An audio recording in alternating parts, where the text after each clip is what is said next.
बच्चों, कैसे हो आप सब लोग। मैं निहारिका आप सब बच्चों का फिर से एक बहुत बार स्वागत करती हूँ आप लोगों की अपनी इस इंग्लिश स्पीकिंग कोर्स के लेक्चर नंबर 8 में। और मैं उम्मीद करती हूँ आप सब लोग मस्त होंगे, स्वस्थ होंगे और खूब दिल लगाकर इस इंग्लिश कोर्स को समझ रहे होंगे। एंड मेरी एक बहुत अच्छी उम्मीद और बहुत बड़ी उम्मीद आप लोगों से ये भी है कि आप लोगों को जितना कराया गया है आप लोगों ने उसको प्रैक्टिस करके समझ लिया होगा। यानी जितने भी टॉपिक्स हम लोगों ने अभी तक कवर किए हैं उनकी इंफॉर्मेशन अब आप लोगों के दिमाग में फिट हो गई होगी, क्योंकि ये इंफॉर्मेशन बेटा आप लोगों के लिए बहुत जरूरी है अगर आप अपनी इंग्लिश को ठीक से बोलना चाहते हैं तो। मैंने कमेंट सेक्शन पढ़ा था अभी लेक्चर नंबर 6 का या आई थिंक 7 का, मुझे याद नहीं, आई थिंक शायद 7 का था, जिसमें एक बच्चे ने बोला था कि मैम अपना जो फॉर्म्स ऑफ वर्ब्स का चार्ट है ना वो अपलोड करवा दीजिए। फॉर्म्स ऑफ वर्ब्स का चार्ट जो है वो अपलोड करा दीजिए। तो भैया तुम्हारा हुक्म हमारे सराखों पर।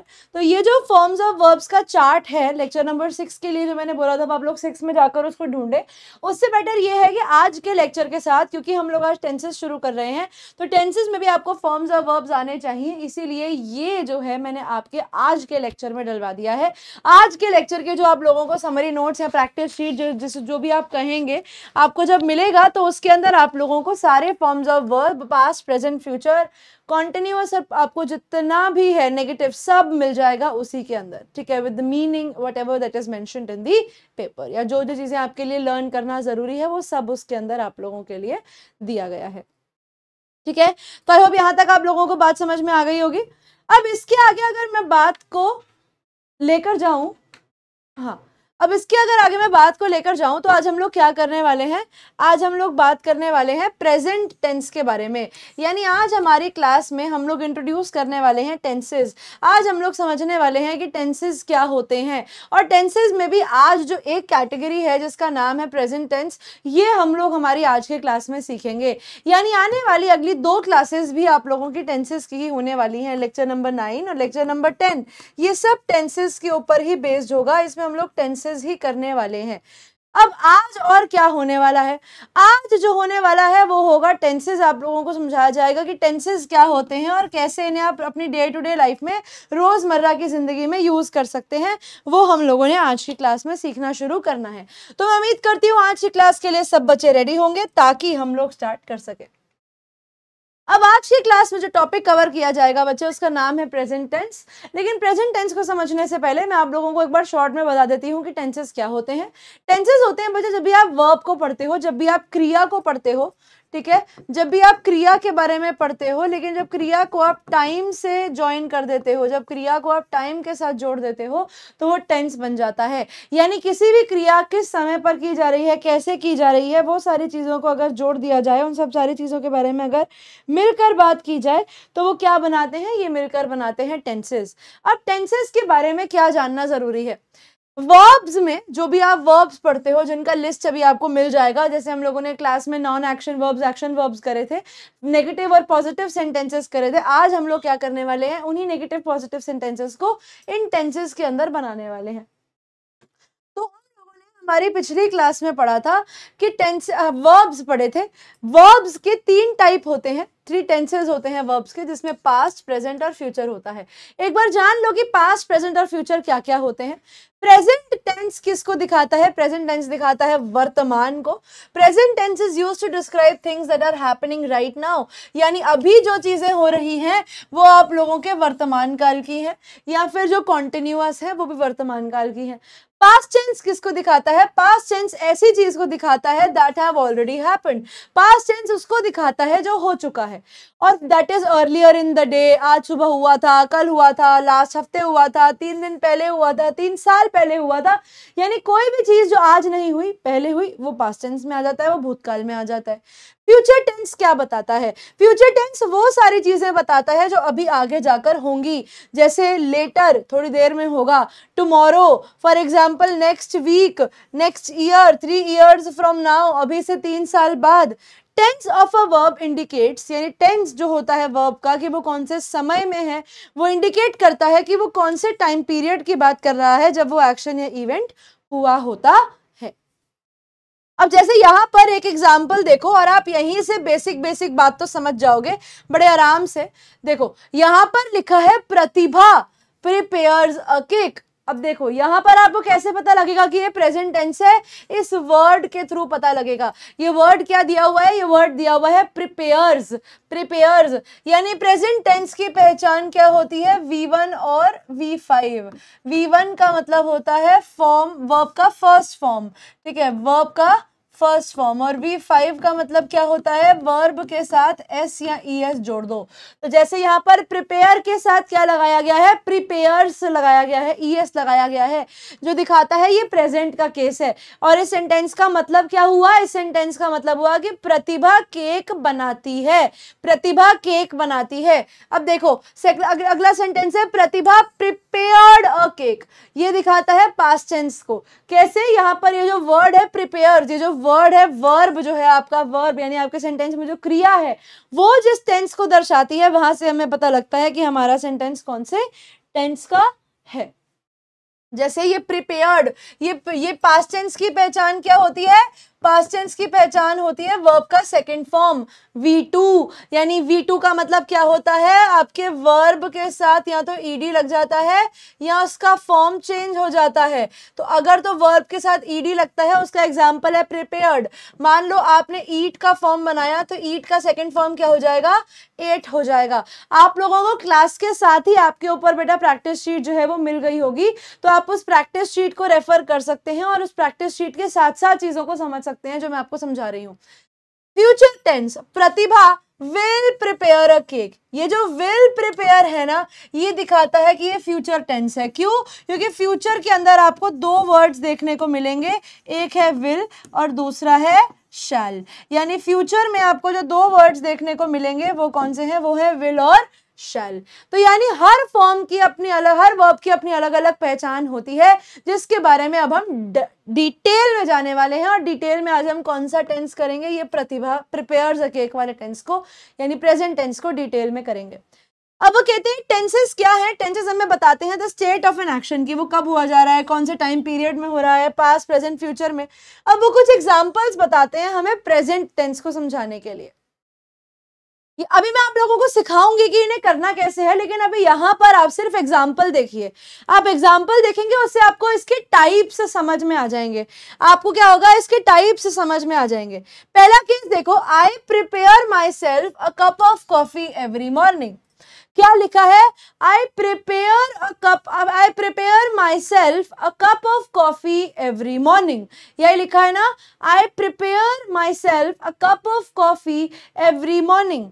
यानी मैं अपने लिए प्रिपेयर करता हूं क्या, एक कप ऑफ कॉफी, कब, हर सुबह, हर सुबह। यानी एक तो देखो प्रिपेयर ये V1 है, मुझे पता लग रहा है ये प्रेजेंट टेंस है। फिर मुझे पहचान कैसे हो रही है कि ये प्रेजेंट टेंस है, बिकॉज मुझे पेपर में या कोई सामने आकर मेरे ये तो मुझसे बोलेगा नहीं कि भैया बता कि मैंने कौन से टेंस में बात करी। जब हम बात करते हैं किसी से तो कोई आके हमें ये थोड़ी बोलता है कि तू ये बता कि भाई मैंने कौन से टेंस में तुझसे बात करी, ऐसा तो नहीं होता है। फिर क्या होता है, फिर हमें खुद सोचना पड़ता है कि यार ये काम मैं कब करता हूँ, ये काम मैं रोज करता हूँ, ये काम मैं कभी कभी करता हूँ, ये काम कैसे होता है, उसके हिसाब से मैं अपना वाक्य बनाता हूँ या बनाती हूँ। तो ये प्रेजेंट टेंस है वो तो मुझे पता लग गया, लेकिन मुझे कैसे पता लगा, क्योंकि ये मेरा एक हैबिचुअल एक्शन है। क्या है, ये मेरा एक हैबिचुअल एक्शन है। क्या है, habitual.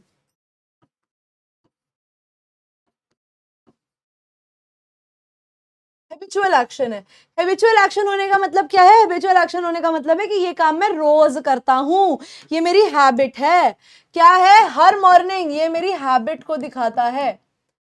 I am preparing a cup of coffee, ये जो प्रिपेयरिंग है, ये ING जो है, ये क्या दिखाता है, ये किसी भी एक्शन के लगातार होने को दिखाता है। किसको दिखाता है, ये किसी भी एक्शन के लगातार होने को दिखाता है। एन एक्शन इन प्रोग्रेस, क्या है ये एक्शन, प्रोग्रेस में है।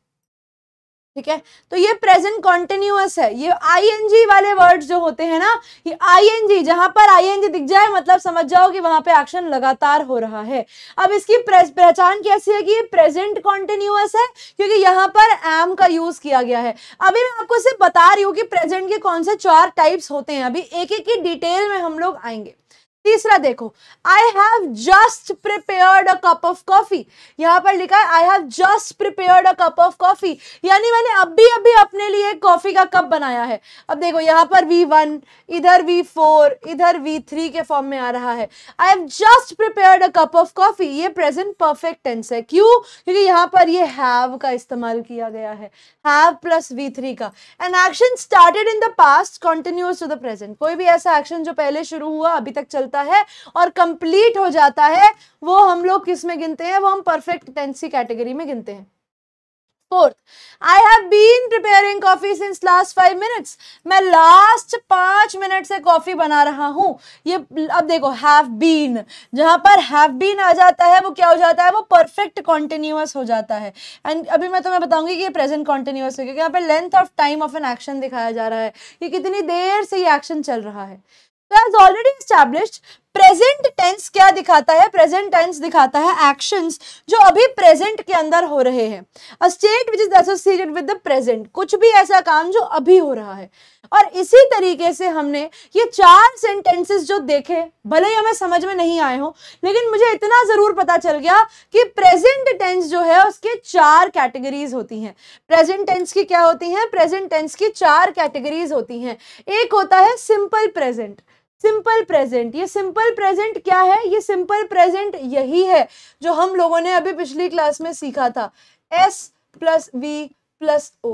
जो S plus V plus O के सेंटेंसेस हम लोगों ने पिछली क्लास में बनाने सीखे थे, वो ही सिंपल प्रेजेंट टेंस के अंदर आते हैं। और इसके अंदर हमारी हैबिट्स आती हैं, ठीक है, हमारे यूनिवर्सल ट्रुथ आते हैं। अभी ये सब चीजें डिटेल में कराऊंगी तुम लोगों को, चिंता मत करो, अभी बस समझ लो कि कौन से 4 टाइप्स है।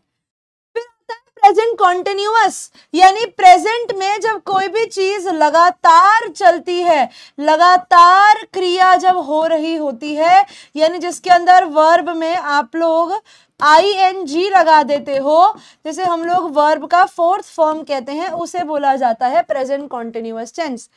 वैसे ही present perfect tense, perfect tense दिखाता है कि आपके प्रेजेंट में, वर्तमान में कोई भी एक्शन जो है वो पूरा हो गया है, कंप्लीट हो गया है, और इसकी पहचान होती है हैज हैव के साथ वर्ब का 3rd फॉर्म।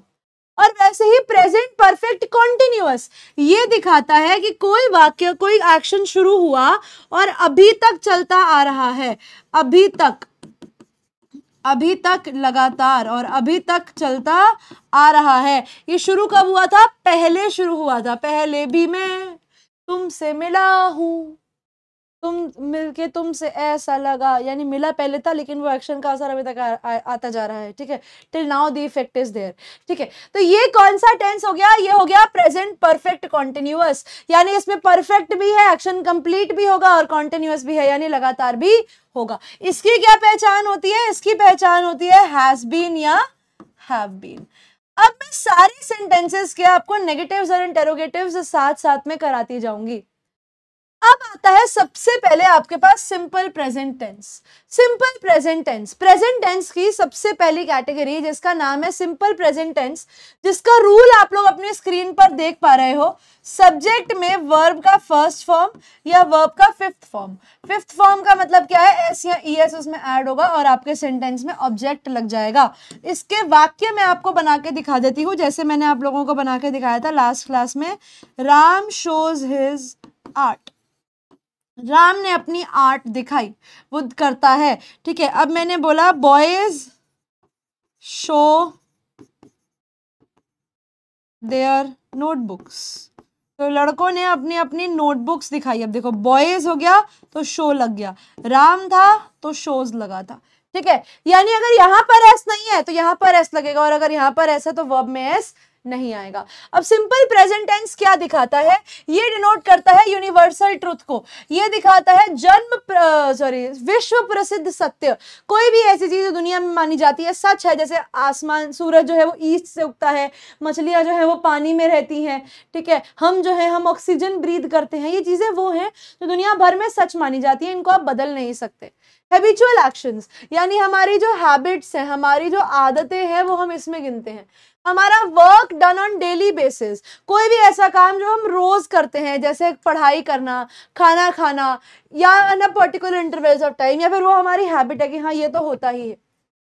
इसमें आपको कैसे शब्द देखने को मिल सकते हैं, या फिर जब आप ऐसे सेंटेंसेस पर ऐसे एक्शन पर सेंटेंसेस बनाते हो जो आप रोज करते हो, तो आप इसमें every day, sometimes, always, often, इसे ऑफन बोलते हैं, ऑफन, ठीक है, ऑफन, यूजुअली,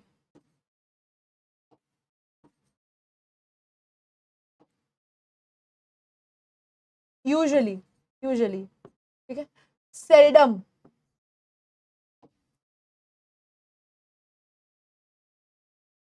सेल्डम, सेल्डम का मतलब होता है कभी कभी, कभी कभी अदिति जिंदगी में यूं ही कोई अपना लगता है, मतलब सेल्डम ही हमें कोई अपना लगता है, कभी कभी।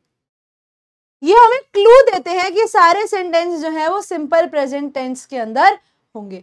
अब जैसे एग्जांपल देखो, the earth, the earth revolves around the sun, revolve का मतलब है घूमना, तो धरती क्या करती है, धरती रिवॉल्व करती है, धरती क्या करती है, रिवॉल्व करती है। ये ल आधा है यार, ये ल आधा है, ठीक है, समझ जाना, मैं कर ही देती हूँ।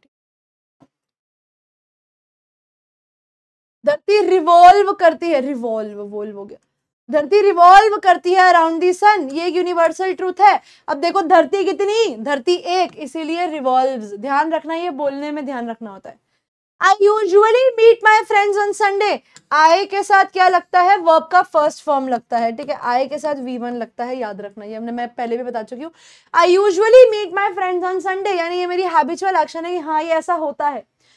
अब ये नेगेटिव वाला, she does not like to play, a negative sentence in simple present, अभी इसके ऊपर आएंगे। इसका पॉजिटिव क्या बन जाएगा, she likes to play, she likes to play। अब देखो ये एक्शन सेंटेंस है, हमने सीखा था कि जब एक्शन सेंटेंस होता है तो इसको नेगेटिव बनाने के लिए हम इसमें डजंट का या डोंट का प्रयोग करते हैं। अब देखो सब्जेक्ट क्या दिया हुआ है, शी दिया हुआ है, एक दिया हुआ है, एक के साथ क्या लगता है, डजंट लगता है, तो क्या बन जाएगा, she doesn't like to play, she doesn't like to play। वैसे ही अगर मुझे ऐसे सेंटेंसेस का इंटेरोगेटिव बनाना है, इंटेरोगेटिव मतलब सवाल बनाना है, तो देखो, do you want to watch a movie tonight, क्या आप रात को एक मूवी देखना चाहते हो। अब देखो सेंटेंस कैसा बनता, इसका नॉर्मल सेंटेंस बनता, you want to watch a movie tonight, ये मैंने आप लोगों को लास्ट क्लास में बताया था, देखो ये वांट टू वाला केस है, you want to watch a movie tonight, तो ये क्या हो गया, ये सिंपल प्रेजेंट का सेंटेंस हो गया। ये कहता है कि तुम आज रात को मूवी देखना चाहते हो। अब आपने देखा कि यहाँ पर वॉच लिखा हुआ है, वॉच क्या है, ये एक्शन सेंटेंस है। अब मुझे क्या पता है कि एक्शन सेंटेंस है, मतलब इसमें डू या डज लगाकर सवाल बनेगा। अब यहाँ देखो सब्जेक्ट क्या लिखा है, यू, यू कितना प्लूरल होता है, तो इसके साथ क्या लगेगा, डू लगेगा, तो सेंटेंस कैसा बनेगा, do you want to watch a movie tonight, do you want to watch a movie tonight. अब ये प्रैक्टिस करने क्यों जरूरी है, टेंसेस प्रैक्टिस करने क्यों जरूरी है, क्योंकि अगर तुम्हें टेंसेस नहीं आते तो तुम लोग कोई भी सेंटेंस अंग्रेजी का बना ही नहीं सकते। अब यहां पर देखो कि आप लोग कैसे सेंटेंसेस को बनाओगे, ठीक है, अब यहां पर आप कैसे सेंटेंसेस को बनाओगे। अब आई प्ले कीबोर्ड, अब देखो आई के साथ, वी के साथ, यू के साथ या दे के साथ हमेशा मेन वर्ब कैसा लगेगा, V1 लगेगा। तो इसमें अभी हम लोग ऑक्सिलरी वर्ब और नेगेशन, नेगेशन का मतलब है नेगेटिव, अभी हम इसके नेगेटिव नहीं सीख रहे, नेगेशन का मतलब होता है नेगेटिव, अभी हम इसका नेगेटिव नहीं सीख रहे, अभी हम इसका सिर्फ पॉजिटिव सीख रहे हैं। देखो आई प्ले कीबोर्ड या आई प्ले विद कीबोर्ड, चलो यहाँ विद कर देते हैं सब में,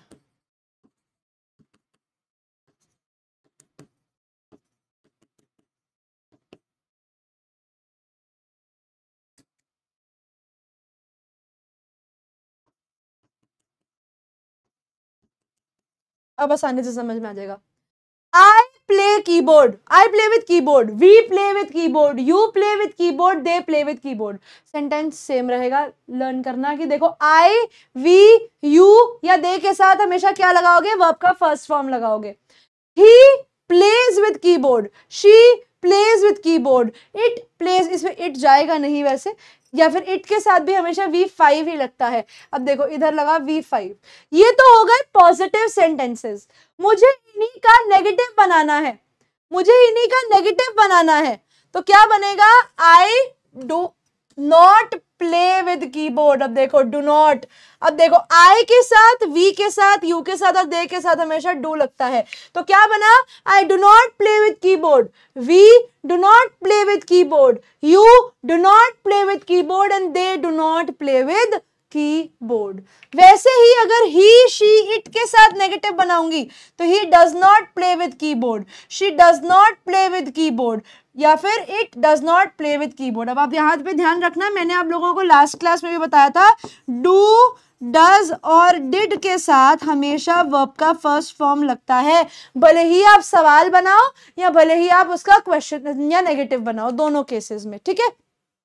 अब ये देखो do, do I play with keyboard, do we play with keyboard, do you play with keyboard, या do they play with keyboard. यानी आई, वी, यू और दे के साथ भी डू ही लगता है। और डज किसके साथ लगता है, ही, शी, इट या किसी भी नाम के साथ। तो does he play with keyboard, does she play with keyboard, या does it play with keyboard. समझ में आया। तो अब मैं आपको जैसे कुछ एक वर्ड देते, एक सेंटेंस बनाते हैं और उसके सारे टाइप के सेंटेंसेस हम लोग बनाएंगे, ठीक है। मान लो मैंने वर्ड ले लिया क्राई, मैंने वर्ड ले लिया स्क्रीम, ठीक है, स्क्रीम, और एक वर्ड मैंने ले लिया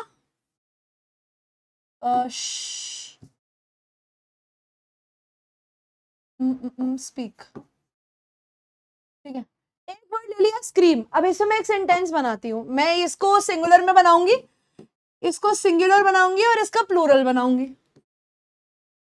यानी एक डू वाला केस समझाऊंगी, एक डज वाला केस समझाऊंगी। इधर देखो स्क्रीम में मैंने ले लिया डू, आई, अच्छा सिंगुलर बना रही हूँ, ही स्क्रीम्स ऑन मी, वो मेरे पर चिल्लाता है या वो मुझ पर चिल्लाता है। स्क्रीम्स का मतलब होता है स्क्रीम, स्क्रीम माने चिल्लाना, ठीक है। He screams on me, he screams on me। अब मुझे इसका नेगेटिव बनाना है, क्या हो जाएगा, ही लग रहा है तो मैं क्या लगाऊंगी, डज नॉट लगाऊंगी, he does not scream on me। अब मुझे इसका इंटेरोगेटिव बनाना है, मुझे पता है वर्ब वाला ही वाला है, यानी डज लग जाएगा, तो क्या हो जाएगा, does he scream on me, does he scream on me. इस तरीके से आप लोग अपने सवाल बना सकते हो। अब इधर देखो, स्पीक का मतलब होता है बोलना, स्पीक मतलब बोलना। अब जैसे दे स्पीक इंग्लिश, वो लोग इंग्लिश बोलते हैं। नेगेटिव बनाना है, क्या हो जाएगा, दे डू नॉट या डोंट स्पीक इंग्लिश, इंग्लिश का शॉर्ट फॉर्म लिख रही हूँ, ठीक है। और फिर यहां पर बनाया इंटेरोगेटिव, तो क्या हो जाएगा, डू दे स्पीक इंग्लिश,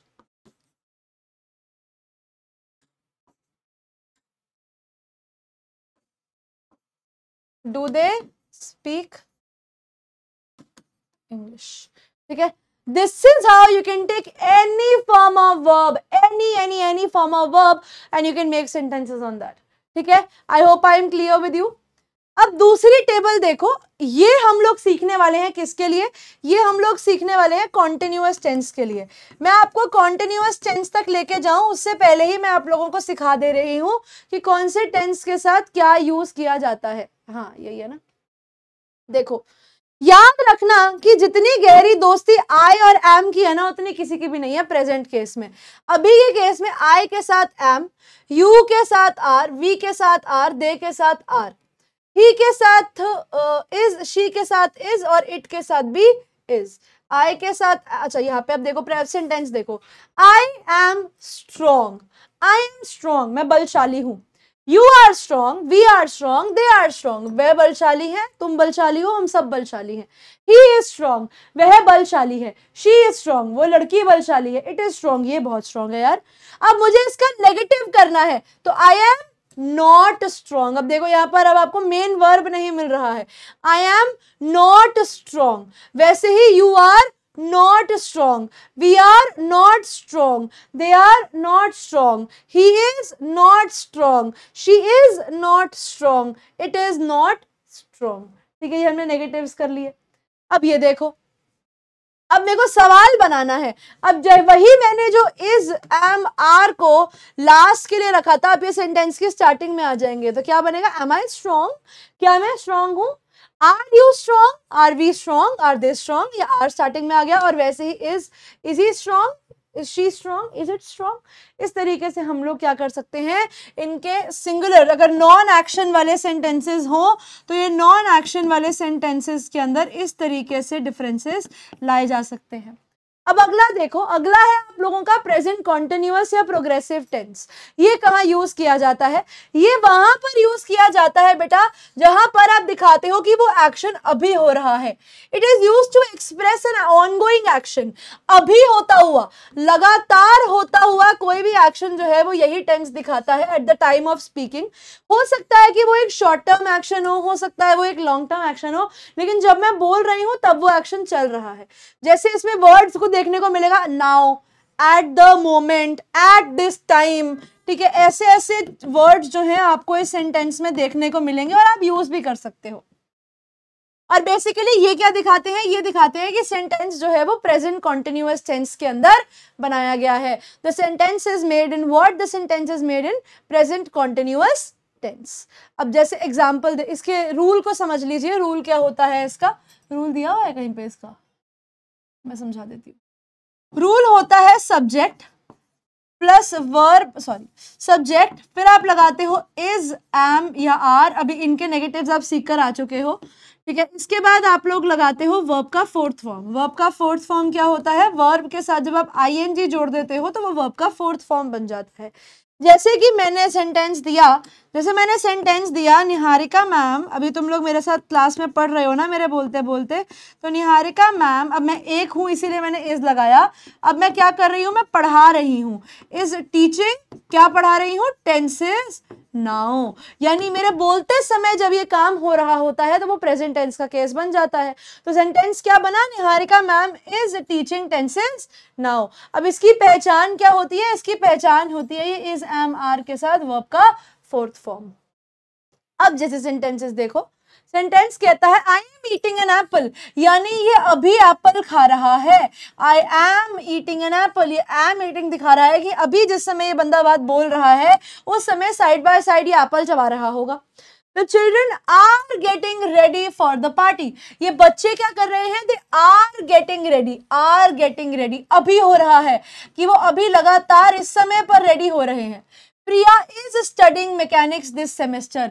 ये एक लॉन्ग टर्म एक्शन है. ये एक लॉन्ग टर्म एक्शन है. जरूरी नहीं है कि ये काम अभी हो रहा है, लेकिन ये हो रहा है. जैसे मैं कहती हूँ this year we are studying, जैसे मैं लिखती हूँ this year we are learning spoken English. जैसे इस बार हम लोग क्या कर रहे हैं? जैसे इस साल हम लोग स्पोकन इंग्लिश सीख रहे हैं. This year we are learning. अब देखो क्या लिखा है मैंने? दिस ईयर, इस साल. अब ये लॉन्ग टर्म एक्शन है. जरूरी नहीं है कि इस समय चल रहा हो, लेकिन चल रहा है, पूरे साल लगातार हो रहा है, लॉन्ग टर्म एक्शन है. तो ऐसे एक्शंस को भी हम लोग प्रेजेंट कॉन्टिन्यूअस में काउंट कर सकते हैं. I am working with an NGO. मैं एक एनजीओ के साथ काम कर रहा हूँ. इसका मतलब ये नहीं है कि मैं अभी इस समय जाकर एनजीओ में काम कर रहा हूँ. नहीं, ये मेरा लॉन्ग टर्म एक्शन है कि हाँ अभी ये काम लगातार इस साल चल रहा है. I am going to Tokyo next week. ये फ्यूचर में होने वाला फिक्स एक्शन है जिसको हम लोग गोइंग टू से दिखाते हैं. I am going to, I am going two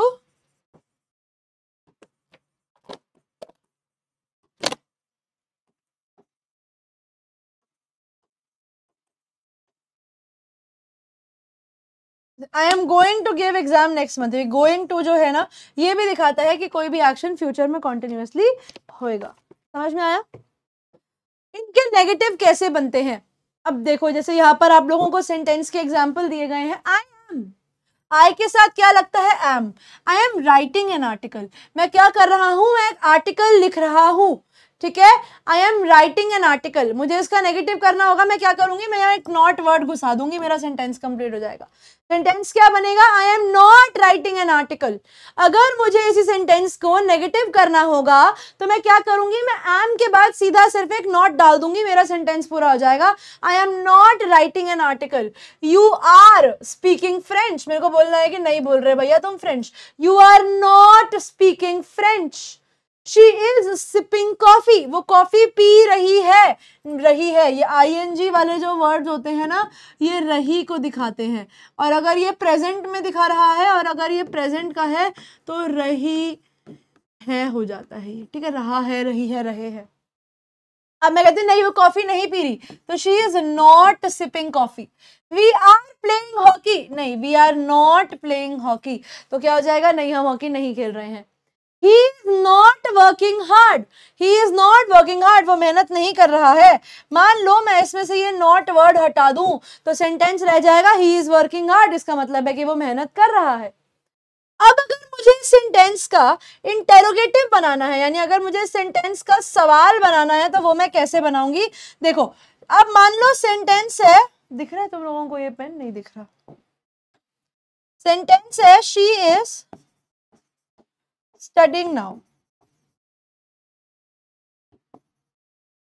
sentence है she is studying now, sentence दे दिया she is studying now। अब मैं क्या करूंगी, इंटेरोगेटिव बनाने के लिए, सवाल बनाने के लिए मैं सेंटेंस के अंदर is को स्टार्टिंग में ले आऊंगी, तो क्या बन जाएगा, is she studying now।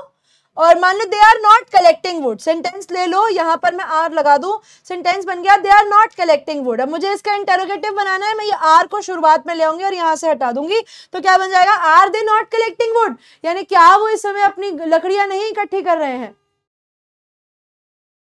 क्या वो इस समय लकड़ियां नहीं इकट्ठी कर रहे हैं, समझ में आया। This is how you can form sentences in the present continuous tense, ठीक है। अब आता है हमारा तीसरा tense, that is the third category, that is called the present perfect tense. Present perfect tense आप कहाँ इस्तेमाल करते हो, प्रेजेंट परफेक्ट टेंस आप तब इस्तेमाल करते हो जब आप बात कर रहे होते हो किसी ऐसे एक्शन की जिसका काम कंप्लीट हो चुका है, ठीक है, इट इज जस्ट फिनिश्ड, वो अभी अभी खत्म हुआ है, ठीक है, अभी अभी तो आए हो, अभी अभी जाने की बात। आज पता नहीं why am I singing so much songs, so many songs right now। चलो इसकी पहचान क्या होती है, इसकी पहचान होती है हैज या हैव। इसके बोलने में आप हैज और हैव के साथ वर्ब का थर्ड फॉर्म लगा दो, साथ में ऑब्जेक्ट लगा दो, तो आप परफेक्ट कैटेगरी के सेंटेंसेस के बारे में बात करते हो। याद रखना प्रेजेंट परफेक्ट का मतलब ये है कि अभी अभी वो एक्शन पूरा हुआ है, प्रेजेंट परफेक्ट का मतलब ये होता है कि वो एक्शन अभी अभी पूरा हुआ है, राइट नाउ अभी अभी वो एक्शन कंप्लीट हुआ था, कि वो शुरू तो हो गया था, पास्ट, पास्ट मतलब पहले, यहाँ पर वो पहले शुरू हुआ था लेकिन खत्म अभी अभी हुआ है। ये ऐसे एक्शंस के लिए यूज किया जाता है, पास्ट एक्शन के लिए, as continuing to the present moment, और वो अभी अभी खत्म हुए हैं। इसमें आप वर्ड्स यूज करते हो जैसे just, yet, never, ever, already, so far, up to now अभी तक, सिंस, रिसेंटली एटसेट्रा। और ये प्रेजेंट कॉन्टिन्यूअस के टेंस को दिखाने के लिए भी कभी कभी यूज किया जाता है कि पहले लगातार हो रहा था और अब खत्म हो गया। जैसे she has written a note, मतलब एक्शन कंप्लीट हो चुका है, she has written a note, उसने एक नोट लिखा था। अब देखो शी है इसीलिए उसके साथ हैज लगा, तो ये अभी हम आगे करेंगे कि कौन से वर्ब के साथ क्या लगता है। We have broken the protocol, हम लोगों ने प्रोटोकॉल को, मतलब प्रोटोकॉल इसका मतलब होता है रूल, वर्ड को बोला जाता है प्रोटोकॉल, प्रोटोकॉल, ये प्रोटोकॉल अभी तोड़ा गया है, this protocol has been broken, यानी रूल अभी अभी तोड़ा है। She has worked as a freelance writer for 2 years, ये वर्ड है फ्रीलांस। फ्रीलांस का मतलब क्या होता है, फ्रीलांस का मतलब होता है कि आप किसी कंपनी में काम नहीं कर रहे हो, लेकिन फिर भी आप काम करके खुद से लोगों के अलग अलग छोटे छोटे प्रोजेक्ट उठाकर अपना पैसा कमाते हो। तो यहाँ पर लिखा है she has worked as a freelance for 2 years, उसने 2 सालों के लिए एज अ फ्रीलांस काम किया, लेकिन अभी काम खत्म हो चुका है। The action started in the past but has continued until now. I have seen the movie, मैंने ये मूवी देखी है, ठीक है, I have seen the movie, ये एक ऐसे एक्सपीरियंस के बारे में बात करता है जो आपने पहले लिया होगा लेकिन उसका असर अभी तक है। She has resided in Shanghai, ये वर्ड है रिसाइडेड, रिसाइडेड, रिसाइडेड का मतलब होता है रहना, ठीक है, रहना। शंघाई कहाँ पे है? ये चाइना में है, कैपिटल है चाइना का। The action is that of the past, but the memory is of now. ये past का action है, लेकिन अभी याद हमें अभी है। I have bought a table. मैंने एक टेबल खरीदी है, ये दिखाता है change. Something was not in the past but is now. कोई चीज जो पहले नहीं थी लेकिन अब हो गई है। जैसे I have learned English, तो मेरे को पहले इंग्लिश नहीं आती थी लेकिन मुझे अब इंग्लिश आती है। तो ये क्या है? ये मेरे पास्ट से कंपैरिजन में अगर अभी देखा जाए तो इट्स अ चेंज। ये भी किस में काउंट होगा? ये भी आपके परफेक्ट कैटेगरी में काउंट होगा। She has written a note. We have broken the protocol. हमने प्रोटोकॉल को तोड़ दिया है। The action, she has worked as a freelance for 2 years. Last 2 साल उसने एक्शन पास्ट में किया और अभी तक चला है और शायद अब खत्म हो गया होगा। We have seen the movie. हमने देखी पहले थी लेकिन असर अभी भी दिमाग के अंदर है, एक्शन पहले ही फिनिश हो गया था। She has resided in Shanghai. वो शंघाई में रही है पहले, वो हो रही होगी तब लेकिन अब खत्म हो चुका है। मेमोरी अभी की अभी भी मुझे याद है। Bought a table. I have learned English. कि मैंने इंग्लिश लर्न कर लिया। I have understood English. I know how to speak English. I have known how to speak English. मतलब मुझे पहले से इंग्लिश बोलना आता था। ठीक है, अब ये कैसे यूज होता है? I के साथ have, you के साथ have लगता है। I के साथ have, I have read the book. Negative बनाना होगा, not डाल दूंगी। I have not read the book. You have shook my belief. shook का मतलब होता है शेक करना यानी हिला देना। आपने मेरे बिलीफ को हिला दिया भैया। She has been to Moscow. वो मॉस्को गई थी। यहाँ पर been का मतलब है जाना, has been। अब अगर मैं not लगा दूंगी तो क्या बन जाएगा? She has not been to Moscow, यानी वो मॉस्को नहीं गई। We have brought Lily home. हम लिली को घर ले आए हैं। अब अगर मैं बोलती हूँ कि नहीं लाए भैया हम लिली को घर, तो we have not brought Lily home. brought, ये वर्ड है brought. brought का मतलब होता है लाना। He has not married yet. Yet का मतलब है अभी तक। Yet का मतलब होता है अभी तक। तो सेंटेंस क्या है नेगेटिव में? She has not married अभी तक, यानी he has not married yet, यानी अभी तक उसने शादी नहीं करी है। Has she prepared the tea? वही हमने जैसे क्या किया, अब मान लो सेंटेंस लिखा she has prepared the tea,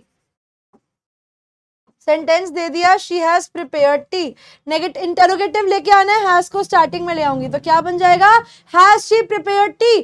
वैसे ही have they prayed, मान लो कि मैं ये have यहां से हटाकर यहां लगा दूं तो क्या बन जाएगा? they have prayed। मुझे नहीं, मुझे इसका इंटरोगेटिव बनाना है तो मैं have को स्टार्टिंग में ले आऊंगी और यहां से मिटा दूंगी तो क्या बन जाएगा? have they prayed। समझ में आया? this is how you can form perfect tense के sentences. Now you need to practice all these things.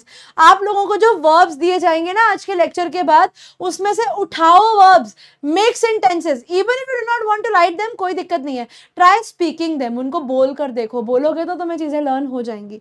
Alright? अब आ जाते हैं last topic of the day के ऊपर, and the last topic of the day is present perfect continuous. ये कहां पर use किया जाता है?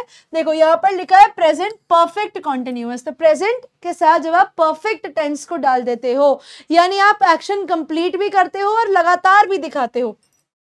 ठीक है, ये कैसा माजरा है कि यहाँ पर एक्शन कंप्लीट भी है और एक्शन यहाँ पर कॉन्टिन्यूअस भी है। Let's see what happens here. अब वो कहते हैं describes an action which began at a particular point of time in the past. ये ऐसे एक्शंस को दिखाता है जो पहले के समय में शुरू हुए थे। ठीक है, एक particular point of the past में शुरू हुए थे लेकिन अभी तक लगातार चलते हुए आ रहे हैं और अभी तक कंप्लीट नहीं हुए हैं। वी बिलीव कि ये वो सेंटेंसेस हैं जिसमें एक्शन अभी तक कंप्लीट नहीं हुआ है। In these sentences, the emphasis is on the length of time.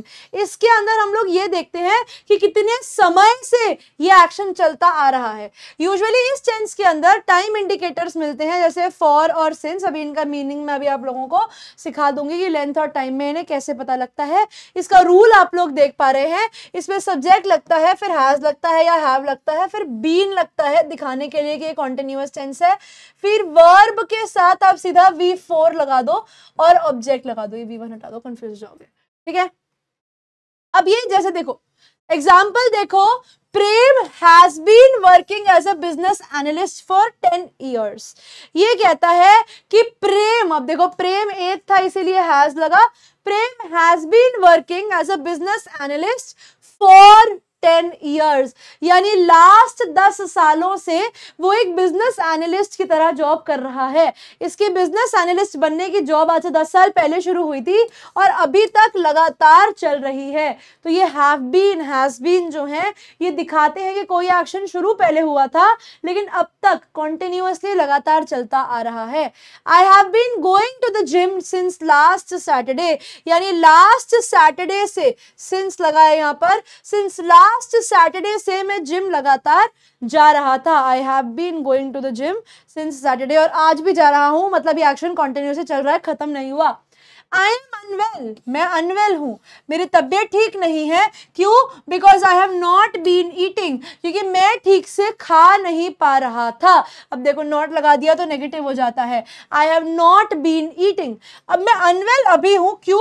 क्योंकि मैंने पहले से ठीक से खाना नहीं खाया, तो मैं बड़े दिनों से ठीक से खाना नहीं खा रहा था जिसकी वजह से अब मैं बीमार हो गया। तो कोई भी ऐसा एक्शन जो पहले शुरू हुआ लेकिन अभी तक चलता हुआ आ रहा है, ऐसे सेंटेंसेस को हम लोग प्रेजेंट कॉन्टिन्यूअस टेंस का सेंटेंस, प्रेजेंट परफेक्ट कॉन्टिन्यूअस का सेंटेंस मानते हैं। इधर एक चीज आप लोगों को आगे बढ़ने से और आखिरी पॉइंट दिखाने से पहले, कई बच्चों को यहाँ पर ये टाइम इंडिकेटर्स में डिफिकल्टी आती है। ये टाइम इंडिकेटर्स कौन से होते हैं? ये टाइम इंडिकेटर्स होते हैं भैया सिंस और फॉर। ये सिंस और फॉर का एक बार आप लोग समझ जाएं तो आप लोगों को और आसानी हो जाएगी, कि हम लोग रोज की जिंदगी में भी सिंस और फॉर बोलते हैं, इसको सिंस बोला जाता है, ठीक है, सिंस। अब ये सिंस यूज कहाँ किया जाता है? ये सिंस कहाँ यूज होता है? ये किसी भी पॉइंट ऑफ टाइम को दिखाने के लिए यूज होता है। किसी को भी क्या पॉइंट ऑफ टाइम को दिखाने के लिए, मान लो ये आपकी पूरे दिन की दिनचर्या है, ठीक है, मान लो ये पूरी दिनचर्या की एक लाइन बना दी मैंने, उसमें से इस टाइम पर मान लो 12 नून हो रहा है, दोपहर के 12 बज रहे हैं, तो एक पॉइंट ऑफ टाइम है, पूरे समय में से एक पॉइंट ऑफ टाइम, तो क्या हो जाएगा? सिंस 12 नून। मान लो ये पूरा का पूरा 100 साल है, इसमें 1931 था, तो मैं अब पॉइंट ऑफ टाइम है सिंस 1931, ठीक है। अब मान लो यही दिनचर्या को मैं मान लो ये वाला दिन आ गया, इसको मैं बोल देती हूँ कि ये फ्राइडे है, तो मैं क्या बोलूंगी? 7 दिनों में से कौन से दिन की बात हो रही है? Since Friday. यानी आपके पूरे के पूरे टाइम पीरियड में से जब आप कोई पर्टिकुलर पॉइंट ऑफ टाइम, कोई एक बिंदु उठा लेते हो कि हाँ ये, तो वहां पर आप सिंस का प्रयोग करते हो। जैसे सेंटेंस देखो यहाँ पर, सिंस लास्ट सैटरडे, सारे 7 के 7 दिन में से कौन सा? 7वां दिन है ना, कौन सा दिन? 6ठा दिन, दैट इज सैटरडे। तो यानी एक पर्टिकुलर दिन अपने उठा लिया। अब फॉर कहाँ लगता है? फॉर लगता है टाइम पीरियड के लिए। अब टाइम पीरियड आप कैसे समझोगे? मान लो कि आपने इस टाइम से लेकर इस टाइम तक, यहां से लेकर यहां तक, ये मान लो समय बन गया 10 साल, ये एक टाइम पीरियड है। अब उसके लिए मैंने फॉर लगा दिया, फॉर 10 years, है ना। अब मान लो इसको मैं कहती हूं कि ये मंथ्स हो गए, ठीक है, मेरे को बता नहीं रखा कि कौन से महीने हैं, तो मैं क्या बोल दूंगी? For months. मान लो मुझे पता है कि ये पहला महीना और ये 6ठा महीना है, तो मेरे पास टोटल बीच में 6 महीने आ गए, फॉर 6 months। मान लो इस समय 12 बज रहे हैं और शाम के 6 बज गए, तो ये, और ये मंथ नहीं है, ये डेज, ये आवर्स हो गए। मान लो इसे मैं बोल देती हूँ कि ये दिन के घंटे हो गए, तो कितना हो गया? फॉर 6 hours हो गया। तो यानी जब भी आप किसी टाइम पीरियड के बारे में बात करोगे तब आप वहां पर फॉर का इस्तेमाल करोगे, और जब आप किसी पर्टिकुलर पॉइंट ऑफ टाइम के बारे में बात करोगे तब वहां पर आप सिंस का प्रयोग करोगे। समझ में आ गया? समझ में आ गया? आई होप यहाँ तक बात क्लियर है। अब एक बार इसके नॉट और नेगेशंस और नेगेटिव्स और पॉजिटिव्स भी देख लो, इसके बाद खत्म हो जाता है ये। आई के साथ हैव लगता है। I have been waiting for 2 hours। अब कितनी देर से वेट कर रही हूँ? 2 घंटे से वेट कर रही हूँ, तो फॉर 2 hours नेगेटिव बनाना होगा तो क्या लगा दूंगी? नॉट लगा दूंगी। You have been sleeping a lot. तुम बहुत सो रहे हो, और शायद तुम अभी भी लगातार सो रहे हो, तुम्हारा डेली का एक्शन है। नहीं भैया तुम बहुत ज्यादा नहीं सो रहे हो, नॉट लगा दो। It has been raining since last night. कल रात से बारिश हो रही है। मैं कहती हूँ नहीं भैया कल रात से बारिश नहीं हो रही, it has not been raining since last night. We have not been meeting too frequently। हम बहुत ज्यादा नहीं मिल पा रहे हैं। मैं नॉट हटा दूंगी तो सेंटेंस क्या बनेगा? We have been meeting frequently। हम लोग तो भैया हर दूसरे दिन मिल रहे होते हैं। अब क्वेश्चन बनाना है तो मैं क्या करूंगी भाई? हैज हैव को स्टार्टिंग में ले जाऊंगी, तो has it not been raining या हैज इट बीन रेनिंग। अब मान लो कि मैं नॉट हटा देती हूँ तो क्या बनेगा? Has it been raining. मैं इसमें नेगेटिव डाल देना चाहती हूँ कि सवाल पूछ रही हूँ कि रोज बारिश नहीं हो रही क्या? Has it not been raining, have you been eating well, क्या तुम सही से खा रहे हो, have you not been eating well, क्या तुम सही से खाना नहीं खा रहे हो। तो इसमें टाइम इंडिकेटर्स के लिए आप फॉर और सिंस का यूज कर सकते हो, बट अपार्ट फ्रॉम दैट आप इन सेंटेंसेस को ऐसे भी बना सकते हो। Now what is the summary of the entire lecture. Summary में हमने सीखा कि हमने प्रेजेंट टेंस के 4 तरीके सीखे, सिंपल, कॉन्टिन्यूअस, परफेक्ट और परफेक्ट कॉन्टिन्यूअस। सिंपल की पहचान क्या होती है, सिंपल की पहचान होती है V1 और V5। कॉन्टिन्यूअस की पहचान होती है V4 यानी ING लग जाता है जिसमें, इसमें S और ES लग जाता है। फिर मैंने परफेक्ट की पहचान क्या सीखी, हैज हैव के साथ वर्ब का थर्ड फॉर्म, हैज हैव के साथ वर्ब का थर्ड फॉर्म। और परफेक्ट कॉन्टिन्यूअस की पहचान क्या थी, हैज बीन या हैव बीन के साथ आप लोग वर्ब की फोर्थ फॉर्म लगाते हो। यही सीखा, ये हमने हमारी आज की क्लास में सीखा। अब आप लोगों को होमवर्क के लिए क्या मिल रहा है, होमवर्क के लिए आप लोगों को आपकी प्रैक्टिस शीट मिल रही है जिसमें से आपको लर्न करने होंगे वर्ब्स, और कोई भी 10 वर्ब्स आप अपनी मर्जी से ले लो और उसके ऊपर प्रेजेंट टेंस के सेंटेंसेस बोलो, लिखो मत, बोलो, ठीक है। इनको बोलना है, या तो हर एक पे सेंटेंस बनाओ और इन प्रेजेंट टेंस के सेंटेंसेस को स्पीक करो, उन्हें बोलो, उन्हें रटना नहीं है, लिखना नहीं है, उन्हें बोलना है, ठीक है, उन्हें बोल के प्रैक्टिस करना है। और इसी के साथ हम लोगों का प्रेजेंट टेंस का lecture for the speaking English course comes to an end. इसके बाद अगली क्लास में हम लोग सीखने वाले हैं कि पास्ट टेंस के सेंटेंसेस को आप लोग कैसे बोलोगे, और उसकी अगली क्लासेस में सीखेंगे कि फ्यूचर टेंस के सेंटेंसेस को कैसे बोलना है। उसके बाद बेटा हम लोगों की जो क्लासेस होंगी वो एडवांस इंग्लिश की हम लोग शुरू करेंगे। यहाँ पर आकर हम लोगों का जो बेसिक्स होंगे, बेसिक चीजें, एक और लेक्चर मेरी कोशिश रहेगी कि जिसके अंदर मैं आप लोगों को कंजंक्शंस और प्रेपोजिशंस के मेन यूजेस बता दूं कि इन, ऑन, एट, बिकॉज, फॉर, ये सब कहाँ लगता है। ये समझने के बाद फिर आ जाएंगे हम लोग ट्रांसलेशन वाली प्रैक्टिसेस के ऊपर, ठीक है। उसके बाद हम लोग क्या करेंगे, हम लोग कन्वर्सेशंस प्रैक्टिस करेंगे। Now the next 2 weeks are going to be just practice, ठीक है, just going to be practice and practice and practice for you, and we are going to learn that how you are going to speak. अब अगली classes में हम लोगों ने बोलना सीखना है, ठीक है, ये हफ्ता और इस हफ्ते में बस हम लोगों ने एक और हफ्ता बचेगा, राइट। इसके बाद we are on the 3rd week of the sessions, तो इसके बाद एक हफ्ता और लगना है हमें, उसमें हम लोग we are just going to practice things, ठीक है, ताकि जितना हम लोगों ने सीखा वो हम लोग हमारे डे टू डे लाइफ में यूज करना स्टार्ट कर देंगे। कुछ इडियम्स, कुछ फ्रेजेस, बहुत सारी चीजें छोटी छोटी दी जाएंगी आपको, जिनको आप लोग लर्न कर सकते हैं, ठीक है। तो इसी के साथ आकर बच्चों हम लोगों की आज की क्लास यहीं पर खत्म हो जाती है। Thank you all for being a part of today's class. मैं निहारिका आप लोगों को मिलूंगी आपकी अगली क्लास में, तब तक के लिए बच्चों पढ़ते रहिए, आगे बढ़ते रहिए। Good bye everyone.